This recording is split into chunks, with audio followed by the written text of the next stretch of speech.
వాళ్లకేమీ జరగకుండా నిలబడినప్పుడే నన్ను నమ్ముకుని ఉన్న ఇంతమంది ప్రజలు వాళ్ల ఇళ్లల్లో గుండెల మీద చెయ్యి వేసుకుని పడుకోగలరు. నా భర్త నాకు ధైర్యంగా ఉన్నారు.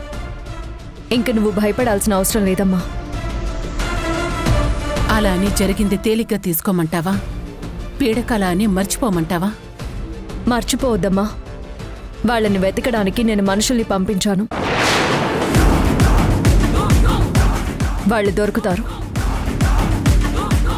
వాళ్ళని పట్టుకుని ఇదంతా ఎవరు చేశారో నేను తెలుసుకుంటాను. అయ్యో, ఇప్పుడు అవన్నీ ఎందుకు? శుభమాని పెళ్లి జరిగింది కదా, ఇప్పుడు ఆనందంగా ఉండాలి. జరిగిపోయిన దాని గురించి ఆలోచించడం ఎందుకు? లేదన్నయ్య,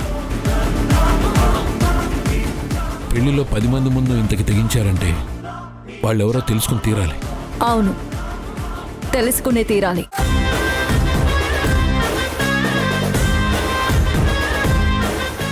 దక్ష, నీకు పెళ్లి జరిగి పారాని కూడా ఆరలేదు. అప్పుడే వీటి గురించి నువ్వు ఆలోచించాల్సిన అవసరం లేదు. ప్రస్తుతానికి నీకు జరిగిన పెళ్లి గురించి మాత్రమే ఆలోచించు. అది నా మీద నమ్మకం ఉంటేనే.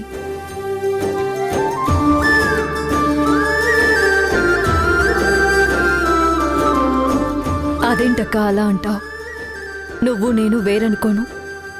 నువ్వు చెప్పావు కాబట్టి ఈ విషయాన్ని ఇక్కడితో వదిలేస్తున్నాను.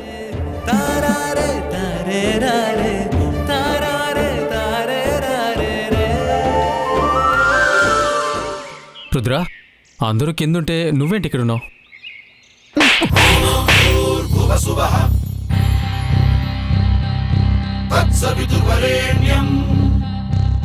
హద్దులు మీరుతున్నావు. హద్దులు దాటింది మీరు. ఇప్పుడు నేనేం చేశానని భర్త అన్న విషయం మర్చిపోయి ఆవేశపడుతున్నావు? పెళ్లిలో నా చెల్లెలి భర్త మీద హత్యా ప్రయత్నం చేయించింది మీరేనని నా అనుమానం.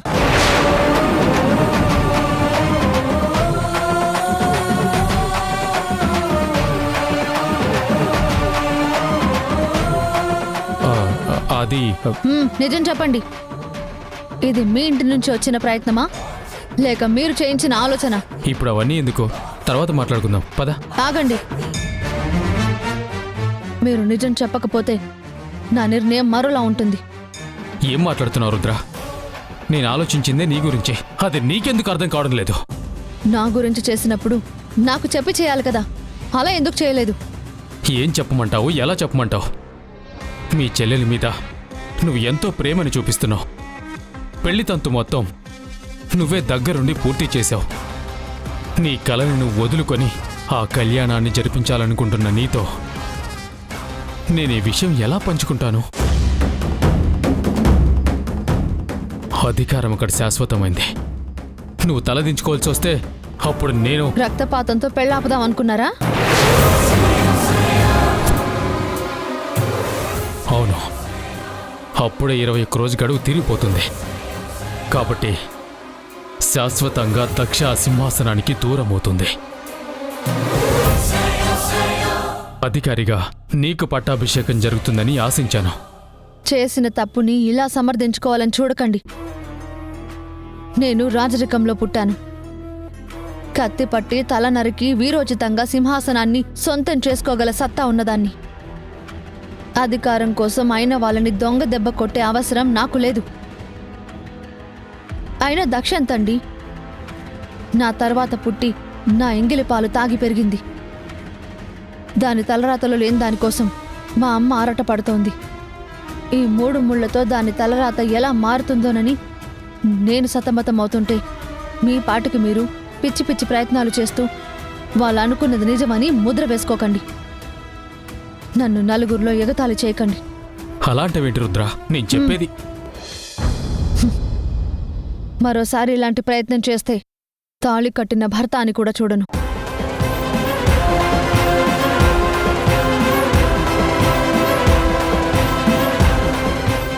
అన్నీ తెలుసనుకుంటున్న నీకు ఏమీ తెలియదు రుద్రాణి. అందుకే ఇక నుంచి ఏ ప్రయత్నమైనా నీకు కూడా తెలియకుండా చేయాలి. చేస్తాను.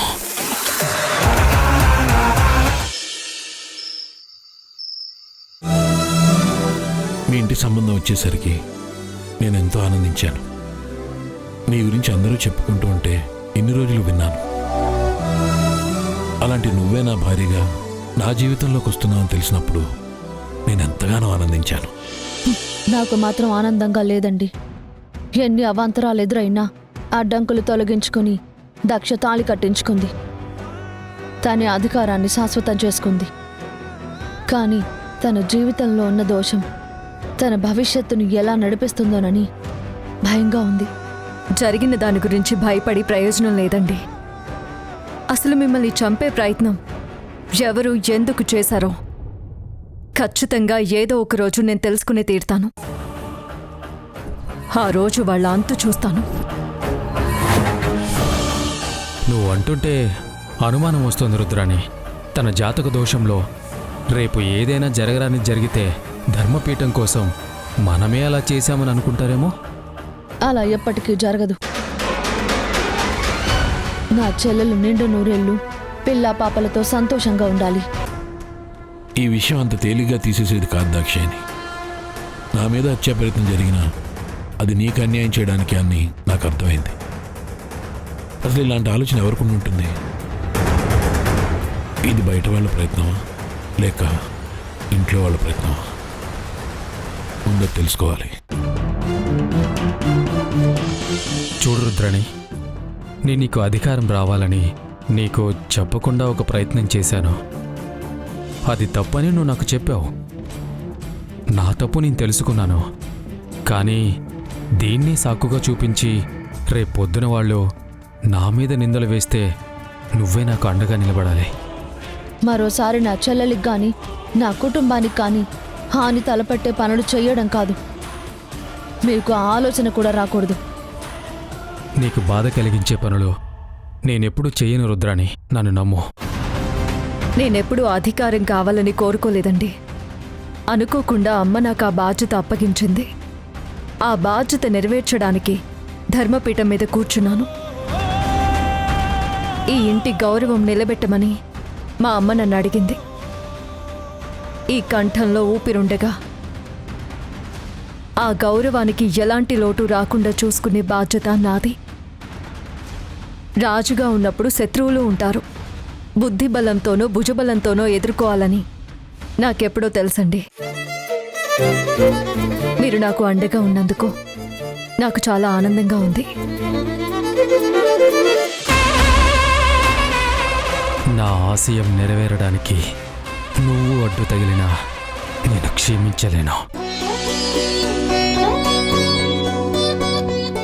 ఈ బాధ్యతంతా మా అన్నయ్య పిల్లలు పెద్దవాళ్ళు అయ్యేంతవరకే, ఈ బరువును మోసేది వాళ్ళకి అప్పగించేంతవరకే. ముందు వాళ్ళ జాతకాలేంటో వాళ్ళ జీవితం ఏంటో పంతులు గారిని అడిగి తెలుసుకోవాలి. రేపే ఆ ప్రయత్నం చేస్తానండి. సరే.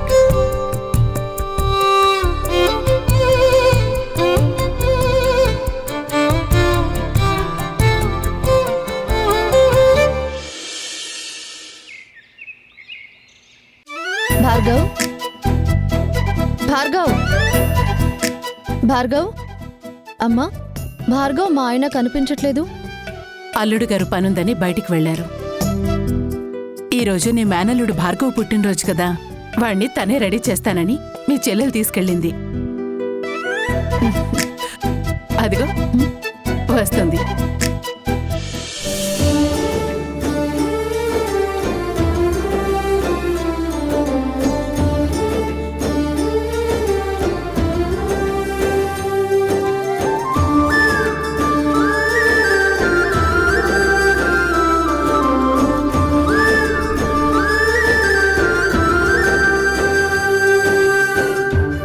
అదేంటి దక్ష, నిన్న పెళ్ళైన దానివి, ఇవాళ ఈ శ్రమ నీకెందుకు? భార్గవ్ని నేను రెడీ చేసేదాన్ని కదా. నువ్వొద్దు, నాకు ఈ అత్తే రెడీ చేయాలి. అందుకే నేనే అత్తని రెడీ చేయమని అడిగాను. నీకు తెలుసు కదా అక్క, వీళ్ళిద్దరూ నన్ను వదిలి ఉండలేరు. అయినా భార్గవ్ పుట్టినరోజు అంటే నేనెలా ఊరుకుంటాను? అందుకే పొద్దున్నే లేచి వాళ్ళని నిద్ర లేపి ఇదిగో ఇలా రెడీ చేశాను. అమ్మా, మిమ్మల్ని చూస్తుంటే తల్లి కొడుకుల అనుబంధంలా ఉంది.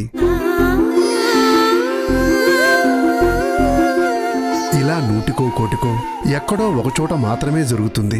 నిజం చెప్పారు దీక్షితులు గారు. నా కూతురికి పెళ్ళయి ఇంకో ఇంటికి వెళ్ళిపోతే వీళ్ళెలా ఉంటారో అని భయపడేదాన్ని. ఇప్పుడు ఆ భయం కూడా పోయింది. అల్లుడు గారు కూడా ఈ ఇంటికే వచ్చేశారు. ఇక నా కుటుంబం అంతా నా కళ్ళ ముందే ఉంటుంది. నిజమే అమ్మా, ఈ ఇంట్లో దక్ష అనుకున్నది జరుగుతుంది కదా. దక్షని కాదని ఎవ్వరూ ఏం చెయ్యరు, చెయ్యలేరు కూడా. వదిన గారు, మంచి మనసుతో ఎవరేం కోరుకున్నా అది మంచి జరుగుతుంది. నా దాక్షకి నా అనే స్వార్థం లేదు. అందరూ తనతోటే ఉండాలని, అందరూ సంతోషంగా ఉండాలని కోరుకుంటుంది. భార్గవ్, నాన్నమ్మ ఆశీర్వాదం తీసుకో, తర్వాత దేవుడికి దండం పెట్టుకుందాం. భార్గవ్, ఇదేంట్రా? నేను చెప్పింది నాన్నమ్మకి దండం పెట్టుకోమని, నాకు దండం పెట్టమని కాదు. నాకు నువ్వంటే ఎంత ఇష్టమో నీకు తెలుసు కదా, అందుకే ముందు నీకు దండం పెట్టాకే నేను ఎవరికైనా దండం పెడతాను.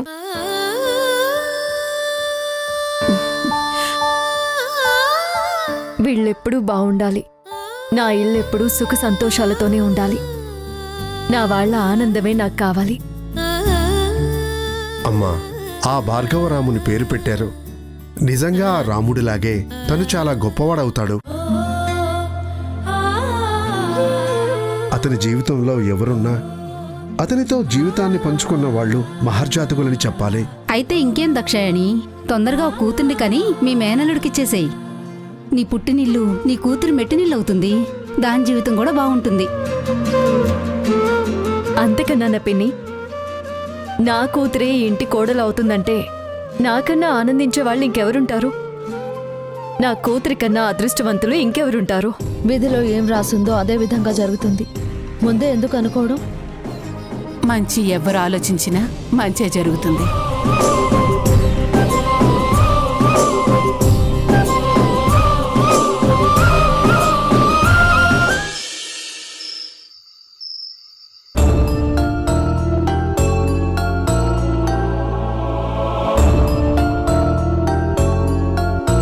శాంత,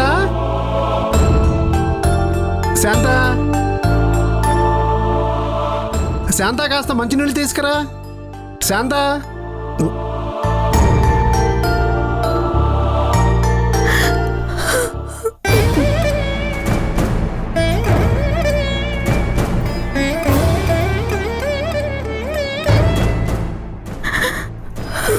శాంత, శాంత,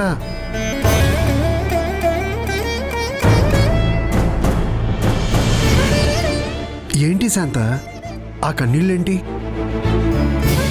మీరు కళ్ళల్లో ఉన్న నీళ్ళని చూస్తున్నారు, నేను గుండెల్లో ఉన్న బాధ గురించి ఆలోచిస్తున్నాను.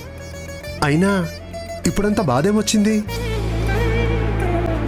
కడుపు పండని ఆడదాన్ని ఈ లోకం ఎలా చూస్తుందో తెలిసిన మీరే నీ బాధ ఏంటి అంటే ఏం చెప్పమంటారు? అది మనం అనుకుంటే జరిగేది కాదు శాంత, అది మన తలరాతలో ఉండాలి. మీరు నమ్ముకున్న ఆ దైవం తలిస్తే నేను తల్లిని కావడం సమస్య కాదు కదండి. అది కాదు శాంత. చూడండి, ఊర్లో ఎవరికి సమస్య వచ్చినా పరిష్కార మార్గం చూపించే మీరు సొంత సమస్యకి పరిష్కారం కనిపెట్టలేకపోతున్నారా? నా కన్నీరుని అర్థం చేసుకోలేకపోతున్నారా? శాంత, ఆవేశపడకు. నాకు మాత్రం నాన్న అని పిలిపించుకోవాలన్న ఆశ లేకుండా జీవిస్తున్నాను అనుకుంటున్నావా? ఇది ఆవేశము ఆశ కాదండి, ఆవేదన. నాకు అర్థమవుతుంది, కానీ నేనేం చేయగలను చెప్పు? శాస్త్రాలు తిరగేస్తారో దైవంతో మొరపెట్టుకుంటారో నాకు తెలీదు. నాకు తల్లయ్యే యోగం ఉందో లేదో తేల్చి చెప్పండి. నేను ఈ అవమానంతో బతకలేను. ఏ నుయ్యో గొయ్యో చూసుకుంటాను. శాంత, మళ్ళీ జన్మలోనైనా తల్లినయ్య అదృష్టంతో పుట్టించమని ఆ రామయ్యనే వేడుకుంటాను. శాంత, నువ్వు తల్లి కాలేకపోతున్నందుకు ఎంత తల్లడిల్లిపోతున్నావో నాకు తెలుసు. కానీ ఆ సమస్యకి పరిష్కారం ఎలా తెలుసుకోవాలి? ఏం చెయ్యాలి? నీవే ఎలాగో దారి చూపాలి తండ్రి. రామయ్య తండ్రి.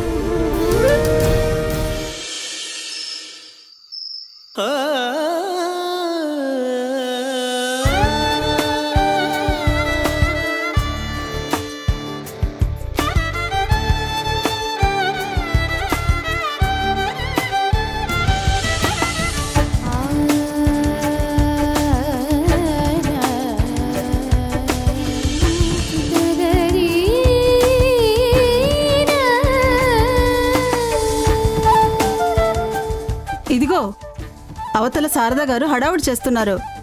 ముస్తాబు పూర్తయిందా? ముహూర్తానికి సమయం అవుతోంది. అయిపోయిందమ్మా.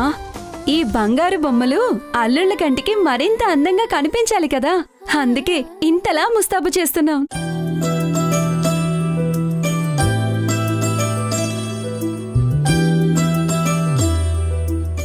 ఇదిగో తీసుకోండి. చూడండి, 3 ముళ్ళు వేసి వాళ్ళు మిమ్మల్ని కట్టుకున్నారు. ఈ పాల గ్లాసులు వాళ్ళకిచ్చి వాళ్ళని మీ కొంగును కట్టుకోవాలి. కడవంత గుమ్మడికాయైనా కత్తిపీటకు లోకువంటారు. ఎంత కొమ్ములు తిరిగిన మగాడైనా భార్యకి దాసుడయ్యేది ఇలాంటి సమయంలోనే. ఇక్కడ మా దగ్గర కాదమ్మా సిగ్గుపడాల్సింది, మీ భర్తల దగ్గర సిగ్గుపడడానికి కొంత దాచుకోండి. పదండి. తీసుకువెళ్ళండి.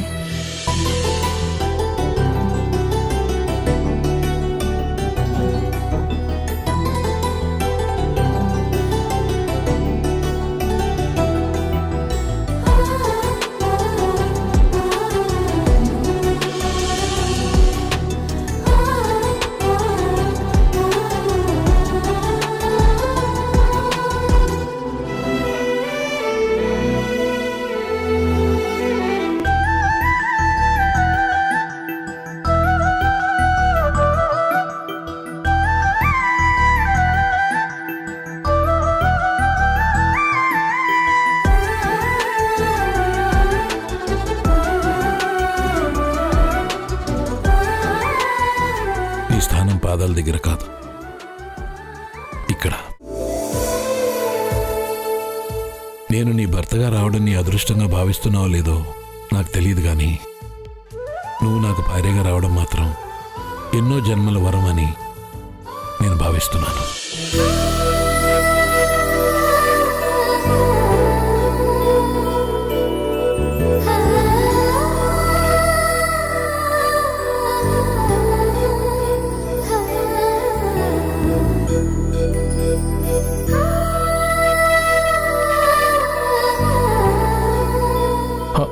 అదేంటి రుద్రాణి, నా కాళ్ళకు దండం పెట్టవా? తల వంచడం నాకు అలవాట్లేదు.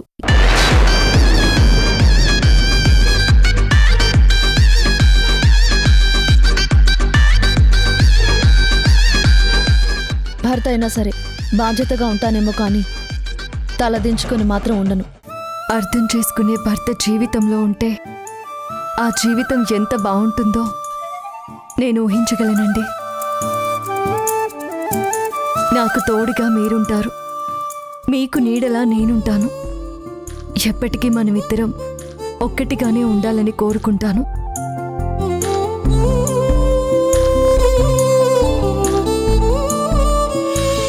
చూడు రుద్రాణి, నువ్వు కోరుకున్నది ఏది నీకు దక్కలేదు. కనీసం రేపటి తరమైనా మనం కోరుకున్నది దక్కేలా చేసుకోవాలి. తొందరగా ఒక ఆడపిల్లని కంటే మన భార్గవ్కిచ్చి పెళ్లి చేద్దాం. కనీసం మన కూతురైనా ఈ సింహాసనానికి అధిపతి భార్యగా ఉంటుంది.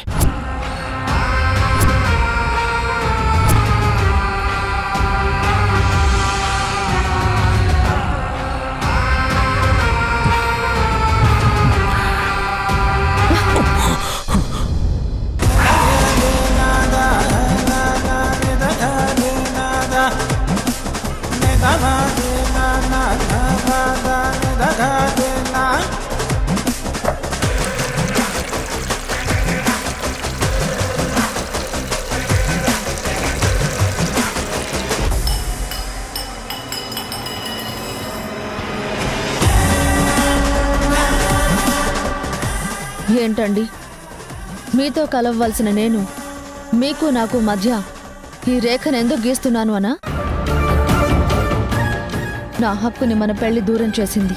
నా చెల్లెలు పెళ్లిలో మీరు చేసిన ప్రయత్నం మీ మీద నేను పెట్టుకున్న నమ్మకాన్ని దూరం చేసింది. మీరు మారారు అని నమ్మిన రోజునే మీ కల నా కల అవుతుంది. మన కలయిక కూడా జరుగుతుంది. అధికారం నా చేతిలో ఉండాలన్నది నా ఆశయం. దాన్ని ఎప్పటికీ మర్చిపోలేను. అది దక్కే వరకు మన మధ్య ఈ పాలు రేఖ లక్ష్మణ రేఖగా అడ్డుగా ఉంటుంది.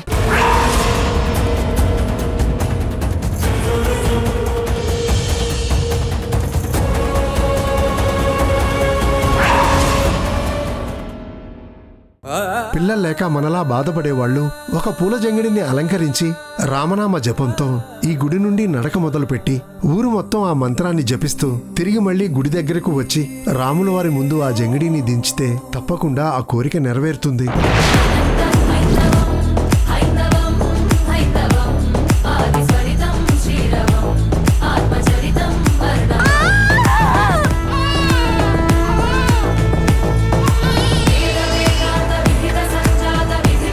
జానకి జననంతో బొబ్బిలి వంశం ప్రయాణం ఎలా సాగబోతోంది?